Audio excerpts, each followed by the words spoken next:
So today my topic is on deception, which in today's society, it's all around us.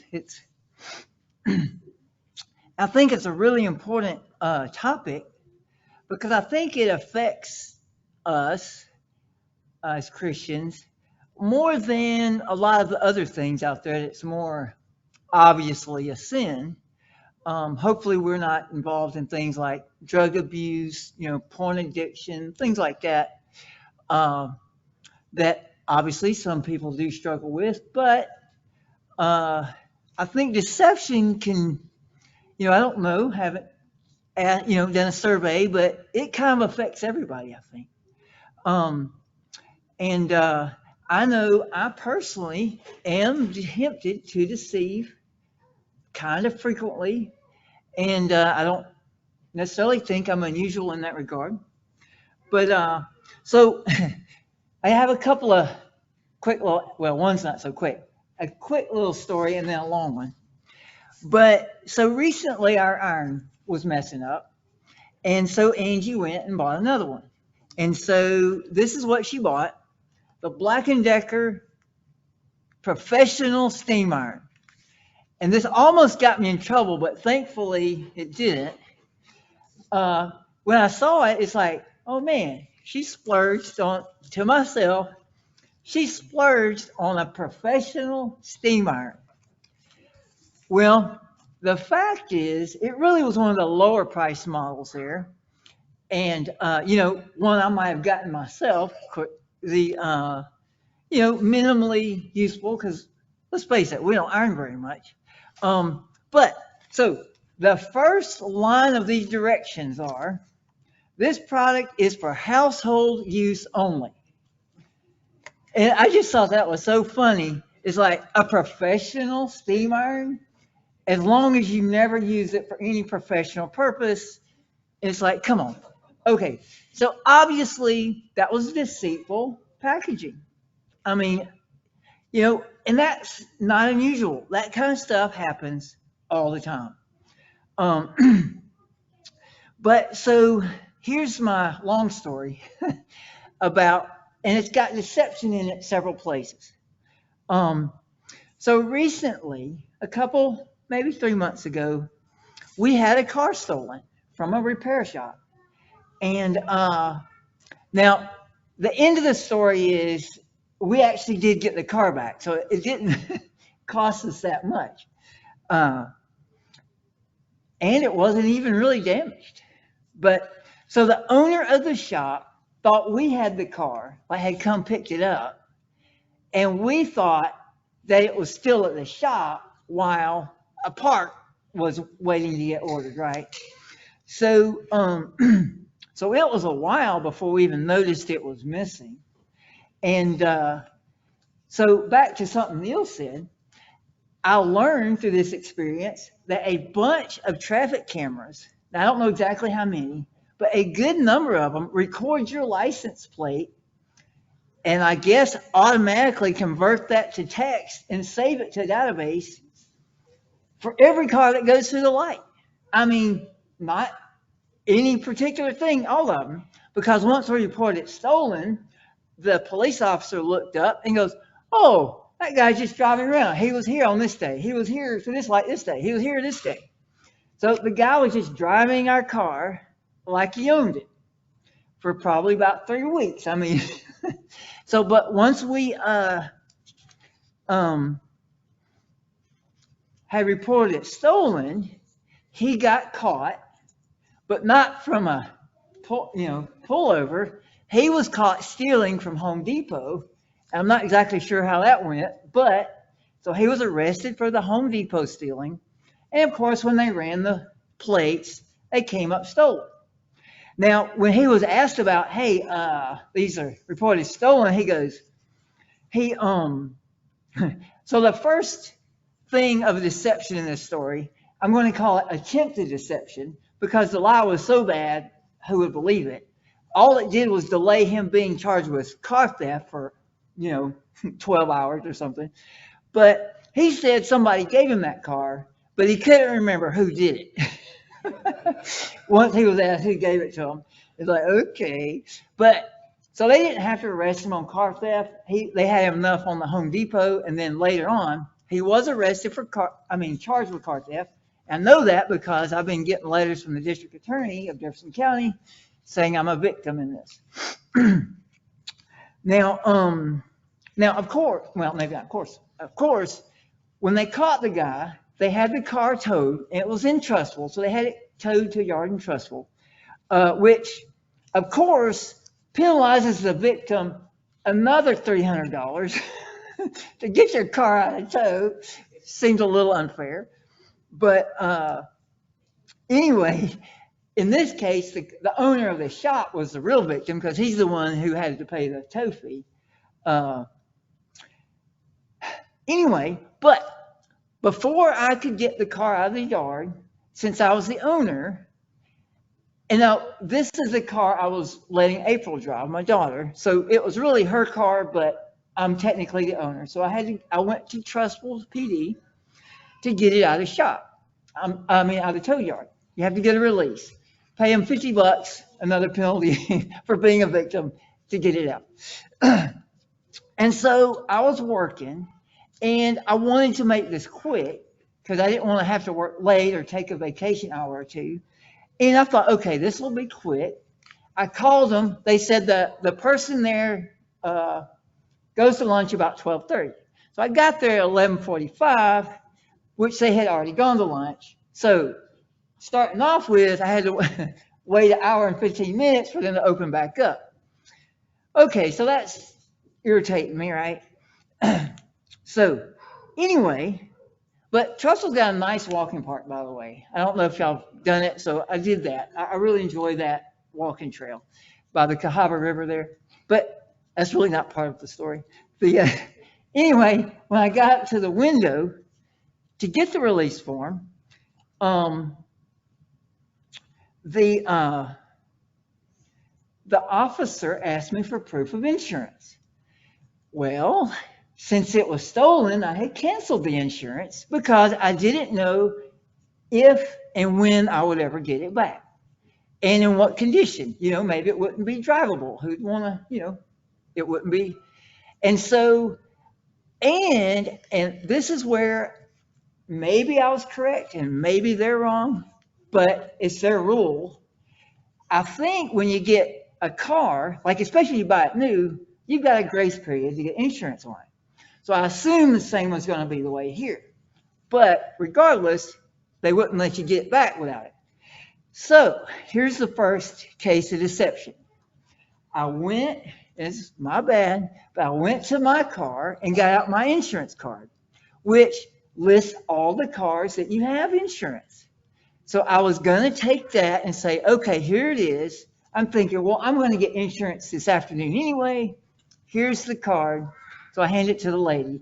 Of course, after I get back in line, now somebody did let me go, skip to the second line at least. So anyway, unfortunately, or maybe fortunately, that card was expired. And so I couldn't use that. So my, blood pressure's ratcheting up here. And so I thought, okay, I'm just going to go purchase the insurance and then, I can show them electronically, which because I didn't have the way it was, I had to call them on the phone. So I call them on the phone, and that takes a good little while. But as part of that, here's the second case of deception. They asked me, where is it normally parked? Which I wasn't expecting that question. Well, I don't know my daughter's address where it's normally parked. And for the next week or so, it's going to be at the car shop. So I told them my address, which, another case of deception. And I'm thinking, okay, I'm going to clear it up. Well, when I got a big surprise, though, is my rate went down like $500 or $600 for 6 months. And it's like, wow, that was amazing. So here's where the real temptation came in. So this is the part that inspired this whole topic. And so I was tempted to leave it like it was because I thought, okay, well, that's probably the reason. Maybe Moody versus Springville, maybe which driver was driving it was the big difference. It's not going to have any real ramification. I'm still, it's like, okay. So I actually struggled with that a little while. And then I said, you know what? I'm just going to clear it up. Because I'm thinking, okay, is my integrity worth $500 or $600? It really isn't. So even though that is kind of a lot of money, it's going to hurt. I went ahead and cleared it up. Well, to my surprise, my rate actually went down a little bit more when I cleared up all the information. So I was a little bit proud of myself, but then I realized when I did this, well, actually, I had deceived them in the first place. So it's really shouldn't have been proud of myself. But, the premeditated deception, I feel like would have been a lot worse than when you're caught in off guard in a frazzled moment on the other two. And I think that's the kind of deception that we really need to be on the guard for. It's when your guard's down and something unexpected hits you. And that is true a lot of things in life, right? And that's one reason to practice being honest all the time. So anyway, I'll cut to the end of I'll just stop the story there. Other than mention that things went pretty much okay after that. No big heartburn incidents after that. So 1 Peter 2:1 says, therefore rid yourselves of all malice and all deceit, hypocrisy, envy, and slander of every kind. So I believe this phrase of every kind is applying to each of those words in the list. So for the purpose of this message, I'll restate it. It says, rid yourselves of all deceit of every kind. So that includes the subtle deceit or the really blatant deceit. Because deceit comes in a whole range big range. I mean, some are blatant, such as bearing false witness and outright lies. I mean, a really extreme example is Bernie Madoff about the ultimate deceiver problem. But other types are more subtle. Now, one type of lie is where we don't tell a lie technically, but what we say is meant to mislead. And for example, out of the real world, I saw a clickbait article, which I generally don't click on those because I don't feel like going through the seeing all that, with a headline that said something like, NFL millionaires who are now broke. And it had a picture of John Elway on there. And many of you may not know who John Elway is. I'm sure some do. But he was a really good, well-paid, quarterback. And part owner, I think, of the Denver Broncos. Anyway, I looked his net worth up, and it's estimated at $145 million. So obviously, that's not who they're talking about. So, but they, in my opinion, intentionally put a picture that didn't match their story. Technically, they didn't say the picture matched the story. But obviously, their whole intent is to deceive you into thinking, wow, John Elway's broke, and click in there. For older guys like me who know who he is, or you care about NFL football. Okay, so another type of deception is when we exaggerate or mischaracterize something someone has said. And, I've seen this a bunch on like comedy shows and really any kind of TV show. It's a fairly common thing that happens. But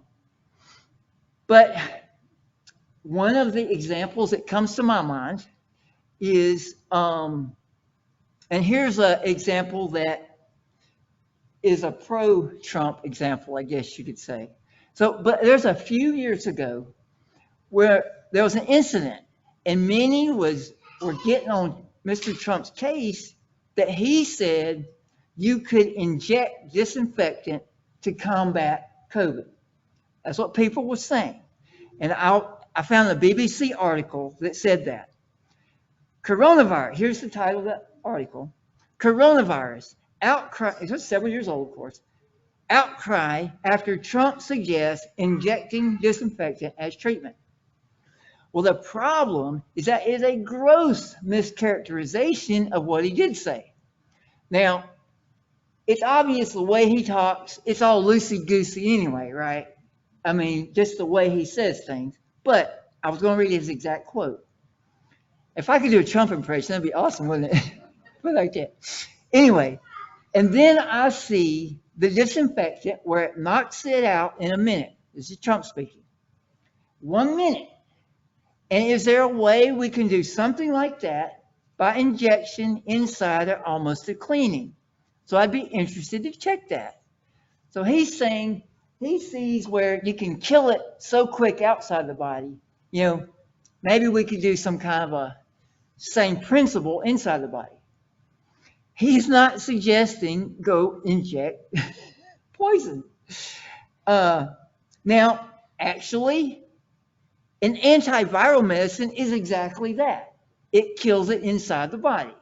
Now, granted, it's not even close to the same principle, but, you know, everybody knows he's no doctor, right? But anyway, but he is plenty smart enough to know you can't inject poison. And so, but his detractors were spreading that headline. And in my opinion, it's pretty obvious they're doing that to make him look bad. Now, of course, there is a valuable message. Hey, if you misunderstood him, don't do that. But you could have made a fair headline out of it. Something like outcry. Here's how they could have made it a fair headline. Outcry after some misconstrued Trump comments about injecting disinfectant. Of course, you know, headlines are misleading all the time, right? I mean, it's just the way it is. We just don't need to be that way. Now, we don't write headlines, right, very much. There might be somebody in here that does that, but not too many. But we do need to guard against making this same type of thing. Now, while I was looking this up, I actually found that there is a actual specific name for the type of thing I'm talking about. And it's from the world of debate theory, and it is called straw man fallacy. And so on Grammarly.com, I got this definition of what a straw man fallacy is.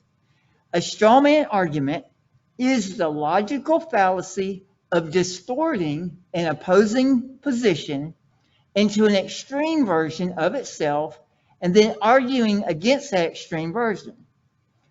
In creating a straw man argument, the arguer strips the opposing point of view of any nuance and often represents it in a negative light. In simpler words, when you're in a debate with someone, you recap what they're saying incorrectly and slant it to make them look bad, you know, to try to win the argument. So here's an example inspired from their website.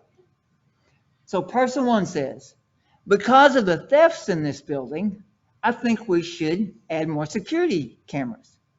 Person two says, so you think your neighbors are thieves? And you know, a similar thing is, what, you call me a thief? What, you saying I'm stupid? What, you saying I'm a liar? I mean, stuff like that is exactly, they're not saying that at all.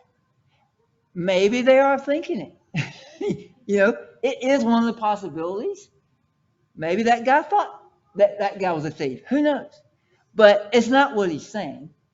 And he's probably not even thinking that, most likely. I mean, So, but whether you do this consciously or not, this is falsely accusing the other person of insulting you. So, and when you falsely accuse somebody, that is bearing false witness, and that is one of the big 10 commandments. You just do, and it's so easy to do that, and it's so common. We really need to make sure when we do that, notice we've done it, and try not to do that. It's arguing unfairly is what it's doing. Now, so another type of deceit, switching gears. So another type of deceit that is very hard to see is when we deceive ourselves. Now, this is probably the most destructive kind of deceit for a Christian. So, I have a verse here, Matthew 7, verse 21, super famous verse. Not everyone who says to me, Lord, Lord, shall enter the kingdom of heaven, but he who does the will of my Father in heaven. Many will say to me in that day, Lord, Lord, have we not prophesied in your name, cast out demons in your name, and done many wonders in your name? And I will declare to them, I never knew you. Depart from me, you who practice lawlessness. Now, this might be a slightly different way to look at it, but these people obviously are self-deceived. They think they're in good with Jesus. Using Neil's term from a while back, they feel like they are with Christ, but they're not. So, you know, if you're self-deceived, I'm not sure how you get out of that, but it's really important that we do, right? So now one thing about deceiving ourselves, other sins, a lot of them come with a side of self-deceit. So for example, when you get involved in things like adultery, excessive drinking, drugs, gambling, pornography, you know, I think people are deceived into thinking those things will make them happy, that there'll be a benefit from those things. And I personally think that applies to anything that can be an addiction. There's a deceptive factor to it, and and maybe once you're addicted, you're not deceived anymore. You realize you're trapped, but before you're addicted, there's a deception to it, I feel like. So, I mean, Proverbs 5:3 talks about this very thing. For the lips of an immoral woman drip honey, and her mouth is smoother than oil. But at the end, she is bitter as wormwood, sharp as a two-edged sword. You know, in other words, those things look good at first, but that's just deception. There are things that's really going to make your life much, much worse. Now, those are pretty extreme examples, and hopefully they don't apply to us. But there is one example I'm going to bring up that is accepted in American society. It's actually applauded a lot of times, and that is chasing the brass ring. Of course, we all need money to live. The question we ask ourselves is, when does our effort to get paid cross over from working hard to working too hard? When it crosses over there, it gets into the territory of the deceitfulness of riches. So the deceitfulness of riches is another type of deceit. Also, I think goes into that self-deceit part of it. So in Mark 4:18, in the parable of the sower, just in part of the parable of the sower, I'm not going to read the whole thing, it says, now these are the ones sown among thorns. They are the ones who hear the word, and the cares of this world, the deceitfulness of riches, and desires for other things entering in, choke the word, and it becomes unfruitful. So that's just sort of a survey. This is such a big topic, and society's so full of it that you really probably couldn't exhaust it. But so just to kind of wrap up, I've got 1 Peter 2 and verse 21. 1 Peter 2:21. To this you were called, because Christ suffered for you, leaving you an example that you should follow in his steps. He committed no sin, and no deceit was found in his mouth. So as Christians, we need to strive to always be completely honest and watch out for subtle deceptions, such as saying things that are technically true, but you're meaning to deceive. And so I think, kind of reiterate something I said earlier, a good way to look at deception is this. Whenever it comes up and you're tempted to deceive, or a situation, consider what you gain by being deceptive. Sometimes it's just to save some embarrassment, an awkward situation, or an irritating situation you don't feel like caring about, perhaps. Or maybe it's for an actual amount of money. But ask yourself, is trading my integrity, is it worth selling it for?